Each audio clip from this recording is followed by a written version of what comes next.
Welcome to our little show where the wild ideas flow. We plant the seeds in dusty ground, watch them rise without a sound. Marketing dreams, tech extremes, AI's the spark behind the beams. Tales from the dirt road where the whispers turn bold. Stories twist and stories grow. Where will our story go?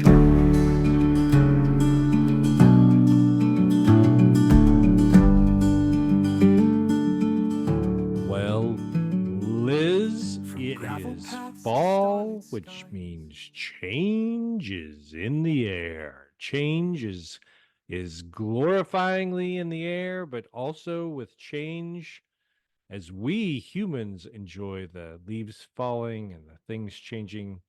Really, what that means is things are dying, Liz. A lot of things are dying. So sometimes change is just death. Is true? Truism? Harsh, but true?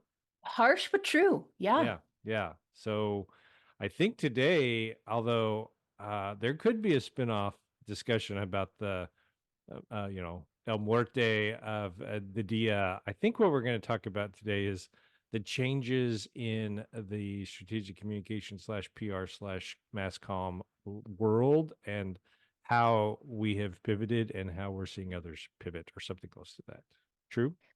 That's right.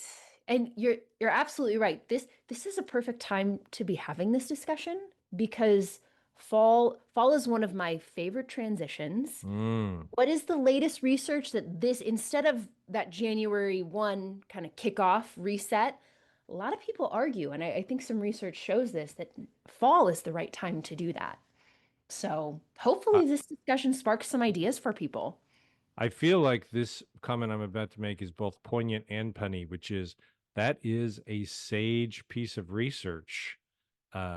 So yes, I think that a lot of people actually anticipate fall as a season, as a time, much more than they do any other time of the year. I would indicate, and that has nothing to do with just PSLs. I think it has to do with a lot of other things. So yeah. Yeah. So Back to school and all of that good stuff. Yeah. all of that stuff. So let's talk a little bit about, while we're in this kind of glory, the autumn slash fall glow of amazement. Why don't we talk about a little of the inside baseball? What did we used to do? What are we seeing? That kind of thing. You kick it off, and I've got some thoughts, Liz. I got some Okay. deep. Yeah.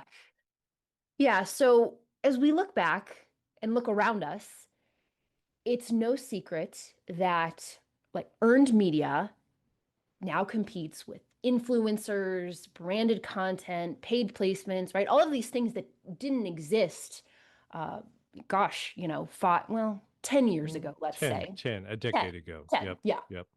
Yeah. Newsrooms are shrinking. It's harder to reach journalists because they may not be there. Right. And then meanwhile, sprinkle in AI, and that's just speeding content creation. It's speeding it up. I don't think we're going to get too much into the slop that AI is creating. That's a whole nother discussion. Um, but if you stop to look around, teams, PR, marketing, communications teams, we're expected to do so much more these days. Oh, absolutely. And it's a lot. It's a lot to take on. And then if you're in a leadership role, which I think I want to dive into as we go through this. But if you're in a leadership role, my gosh, you really have to be nimble and flexible. Um, but yeah, the landscape has changed drastically. It's changed drastically in the last 10 to 15 years. And then in the last 2 years, I know for me, it feels so accelerated. I feel like I have whiplash almost every day trying to Mm-hmm. keep up with everything. I mean, Tony, do you feel the same? Absolutely. Yeah. No, I was actually just pondering exactly what you were saying. First of all, I think it would makes a lot of sense to kind of delineate the change time, if you will, like you're talking about. So, like, I mean, we've talked about this before. I'm about 1 million years old. So, over the last 100 years, you can obviously see change in the rocks. But I think the last 10 years is a great demarcation, if you will, for the Yeah. time of change. I would also within that change. I mean, in my head, I'm very visual, but in my head, I see like geologists with rocks where they look at the layers, right? And so in the 10 years, we saw, a shift in the layers, but then we saw that one very deep mark, which was the 2020, 2021 meteor strike of COVID, and that I think perpetuated to where we are today. So you're talking about the fact that we have whiplash. I feel like there are still waves and waves of, I'm going to call them repercussions. That somewhat has a negative connotation, but waves and waves of either tech or lifestyle or protocol changes that a lot of folks on both sides of the mic, if you will, are trying to understand. Just went to a production meeting yesterday at the local NBC affiliate here. It had been the first time in 5 years that I had actually been deep back into a TV station. I mean, generally, I've done a Oh, lot of sure. stuff, like this, like we're, you're, virtual, or, maybe they get you to the newsroom, but the salespeople come out and see you, or blah blah blah, right? And so in my head, I was like, "Holy crud! I have not been here since." I mean, they asked me literally, like, "When was the last time you were here?" And I was like, I think I was here on a stop and drop for Cirque du Soleil in 2019, and I was like, holy crap, that was 6 years Yeah. ago. And when was the last time you did a stop and drop, Liz? Like, when was the last time you took a bucket of swag and dropped it off with a note for your local reporter, right? I mean, Pre-COVID. Yeah. right. So, and that's not necessarily because we're still distancing. It's because that stuff just died out. Like Yeah. no one does that. And so to your point, and I'll shut up here, but to your point, the spurts of communication, the way we communicate, and the short, valuable windows of time as a PR professional, publicist, whatever you want to call it, have become so critical, and the pressure is so much higher because a client, I think, can get on the social. Can, hey, look, I got a Tic Tac shop, and I'm an influencer, and I don't need a PR person. And you're like, dude, you might. I mean, you just don't know. Yeah. You You might think might. about it, right? Don't know. I So love that.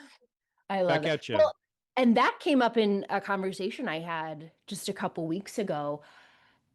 I do think some of the savvy organizations, the savvy business owners see the value in working with that expert partner, somebody who brings some expertise and to be like, oh, I'm working with this PR expert or this agency, right? Like you're at another level there. Mm-hmm. Mm-hmm. Yeah. And yes, I want to agree with you. I generally agree with you. I am, this might go back past 10 years. So here's what I'm trying to get my thoughts together. Ladies and gentlemen, this shows you that this is a real podcast with real Yes. people talking about real stuff, because I'm having trouble verbalizing this crud. But so back in the day before Blair Witch Project came out, everyone that wanted marketing material, commercials, blah, blah, blah, they were very, what I would call Broadway slick, Manhattan slick, right? They were very produced, very blah, blah, blah, everything. When Blair Witch came out as an entertainment focus, that really became foreshadowed or crafted the way other brands looked at more transparent legitimacy, blah, blah, blah, right? I am seeing the same thing with clients, which is that things are just good enough. In other words, that meeting that I had was not like we went in with a bunch of ideas or we were talking to the client. Literally, the client wanted to talk to the TV station to talk to them about production ideas because it was just good enough, and they didn't charge them like we. It was a weird deal to me, and it takes everything out of me to be non-protective, non-IP protective. So it's very difficult for me for those changes, because I think people just say it's good enough. It's fine. I don't know. What do you think? Interesting point. Interesting point that you used Blair Witch Project. A- And you're right. Maybe that was the groundwork for all of the user generated content we see today. there is, as I'm sure you know, this concept of ugly ads makes my eyes twitch, but it's a thing It and is a thing. they get results. I, I hate to say it, but yeah, no, I never thought about the Blair Witch Project kind of being the precursor to, or like I said, what laid the groundwork for where we are today. It made it acceptable. I mean, that's Yeah. where I think it's just changed. Like, I'm not trying to put a value system or negative or positive, but when social media came, people had more access to other people, which means that influencers could come out, which means that we started enjoying watching people unbox random crap they get from Amazon. Like, it's just a different feel. And so then, as a PR professional, as most of our listeners hopefully will understand, it becomes very difficult, or maybe they sympathize that, okay, well, how do you work with a client on their goal is to open up a tic tac shop so that they can unbox junk better than anyone else and then monetize that? Like, what do you do with that? I mean, if it was back in the old days, and I don't want to speak for you, I'm going to throw it back to you, but you'd be in the studio and you'd walk in with your, we'd talk the night before or the morning of, like, hey, here are your 5 talking points. No matter what they ask, you've got to nail 3 of these 5 and blah, blah, blah. You're not going to sit in the front room of somebody unboxing something and be like, now make sure you talk about X, Y, and Z. No, that's not how that works, right? So what Yeah. do you do with that? How do you do? Tell me your secrets, Liz. How does that My secrets for um creating content that feels work? approachable and what's the other word I'm looking for? Well, Um transparent, authentic. that too. Yeah. Yeah. Yeah, my this is probably going to go in a different direction. So we might need to reel this in, but I do remember 10 like 8, 10 years ago, I would watch a lot of those videos, right? I'll admit a lot of the makeup tutorials, right? Where these women would, yeah, they would unbox an eyeshadow palette. Like, and today I'm like, who gives a crap, right? But like at the time I was like, ooh, this is so exciting.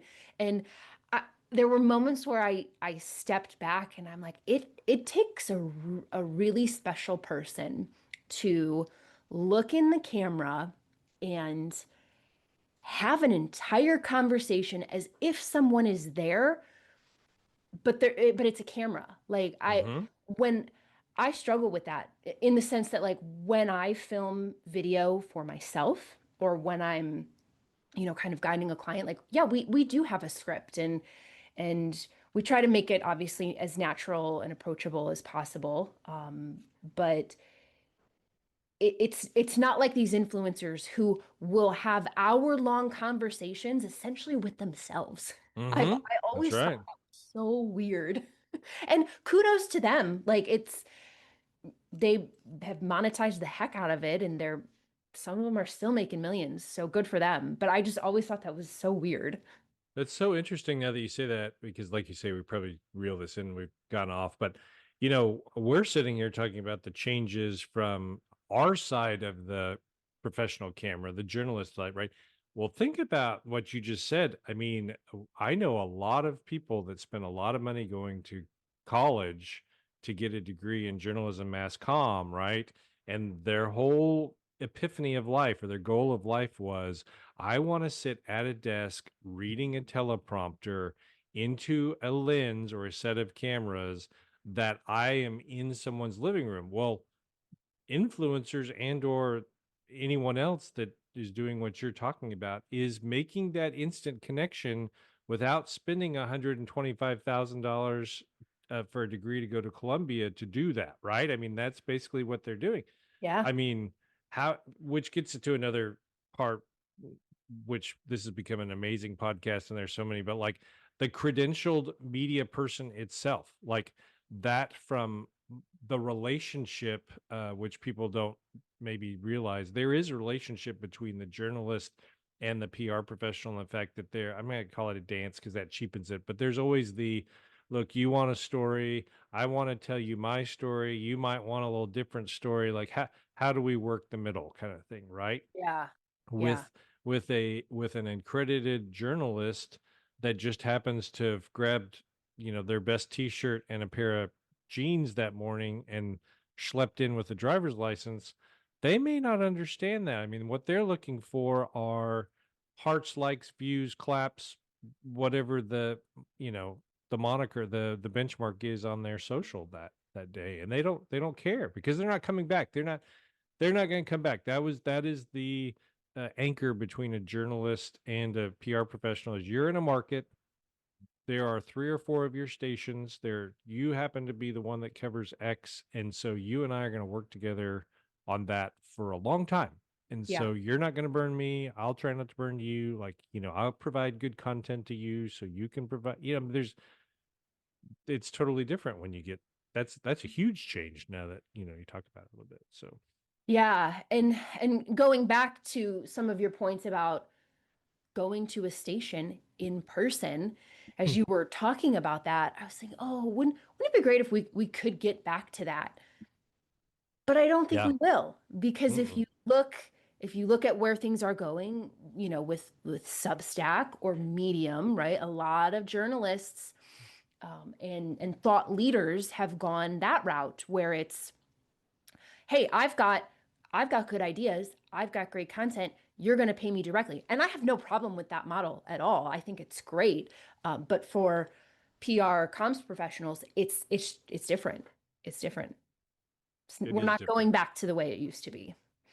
No, and I think that's back to our analogy as we kicked off this amazing podcast is the good thing about fall and the cycles of the year is that generally we know after fall comes winter, winter comes spring, and there's a renewal. And where we are sitting, change oftentimes does not bring renewal, it just brings more change. And that's Mhm. where I think the comment about you're getting a whiplash or we're having whiplash moments is because you just acclimate to a 60-degree beautiful fall day, and the next thing you know you get burned because there's something brand new that's just happened and you have no idea. I mean, just think about it. You just named 2 outlets that didn't basically exist 10 years ago. I mean, No. think about we thought we were being cool when it was like help a reporter out or whatever. Like we thought, oh, that woo.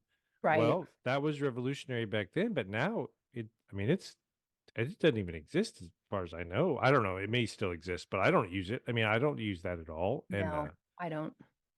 so what's the change? And then the other change is you dabble more into marketing side. I mean, I PR branding, whatever, like that's changed too. And I'm not just alluding to the tech, although the tech has obviously changed, but it's the strategy that's involved with utilizing those tools as well. So Yeah. And one of the things that we're really starting to hone in on is that there are all these niche places on the internet. And it, when you step back and everyone immediately goes to, oh, let's advertise on Google, let's do something with Meta. Yeah, those are the big players. That's great. If your market's there, great. go But for it. yeah, Right. have at it.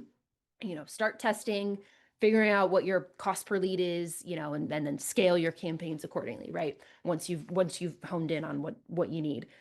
But there are all these, like I said, niche places, niche communities on the internet, and you got to go explore them. You got to go figure them out. I was chatting with someone yesterday, and they were like, "What do you think about Reddit?" I'm like, "I think Reddit's great. If your audience is there, it's gonna it's a heavy lift, right? You got to go through those subreddits, find the questions that pertain to you, leave a helpful, insightful comment. I'm hearing that advertising on Reddit is pretty inexpensive. So again, if your Yes. market's there, oh my God, like again, start to test campaigns, and when you kind of land in on something, scale it, put more money behind it. Yeah. So I lost my train of thought. Where was I going? And there's all these niche communities, and you got to take the time. Well, first, obviously, you have to have a very strong understanding of your ideal client profile, or that, whatever you call it, that buyer persona that you need to reach and engage. Figure out where they are, do some testing, and that it's a lot. It's a lot of work, but it's the world we live in now. Yeah, which we may have stumbled. I think I don't want you, me. You may have stumbled on it. I mean, it is a lot of work. I mean, may I pose to you, fair Liz, that the change or shift in the PR realm, especially toward leadership, is not necessarily the fact that you're providing the service, but you are becoming the navigator, if you will, the person that brings those folks to those niche outlets so that they increase their, echo or their brand. Yeah, absolutely. Possibly. Es possible. It's Yeah. possible. So little French there at the end. So Yeah. yeah, I feel like we could do a part two on this. We could On do a that part two. subject. Yes. Yeah. Yes, for sure. I don't want to cut us short, but this has been an excellent conversation. You want to carve some space here real quickly about your leadership changes before we bid farewell? I do. Yes, Good. because I think we've covered a lot. We've touched on a lot. I think and I'm sure any marketing and PR pro who's listening to this is probably nodding their head, agreeing with us that it's a lot. It's constant pivots, and you think you've got a strategy, and then nope, we've got to toss that out the window because something has changed. So I think if you are leading a PR, or if you're leading like an in-house communications team, I think the skills that matter today are first and foremost critical thinking. I don't think that's something that's easily outsourced to AI.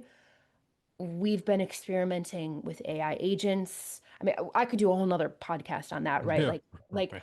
updating our SOPs, and then really pinpointing what are the mundane repetitive tasks that we can just have the computer do, right? Great, love that. But carving out time for critical thinking is so important right now. And please, I mean, yes, get insight from whatever AI tool you use, but let that be just one voice. Talk to other humans. You use your brain and your critical thinking skills, because I just think that's so important these days. I think having good digital fluency, kind of understanding what's going on. Maybe you don't know all of the intricacies of how a given tool works, but you roughly have an understanding, and perhaps you have somebody on your team. They're the ones really digging in and using it on a daily, hourly basis. I think that's critical right now. I think message development is going to continue to be important, especially, like I said, with all of the AI slop that's going around. I think it's going to get a lot worse. I'm really curious to see how this pans out in the next couple months and the next couple years, and really seeing what rises to the top. I saw a headline recently. I should have saved the article and gone back to it, but I think basically the gist was like, yeah, marketing people know that they're throwing out a lot of crap right now, and they maybe don't know what's working, but something's working, so they're just going to continue to push out slop, right? How long is that going to last for? I'm curious. I don't know. I don't know either.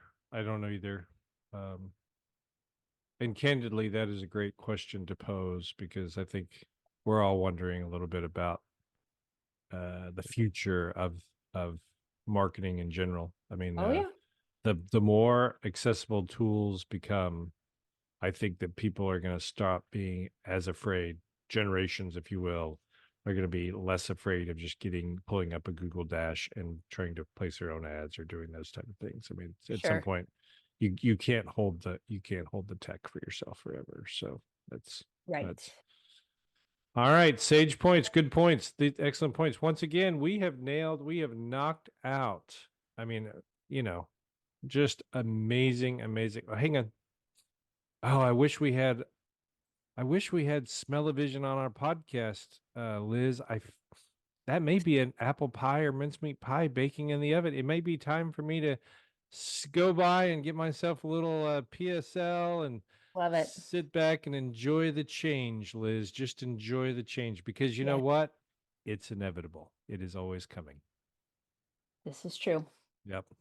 Well, we'll wrap it up on those warm and toasty ginger feels. I'm Tony Van, I'm Liz Hirsch. and we'll talk to you next week. See you soon.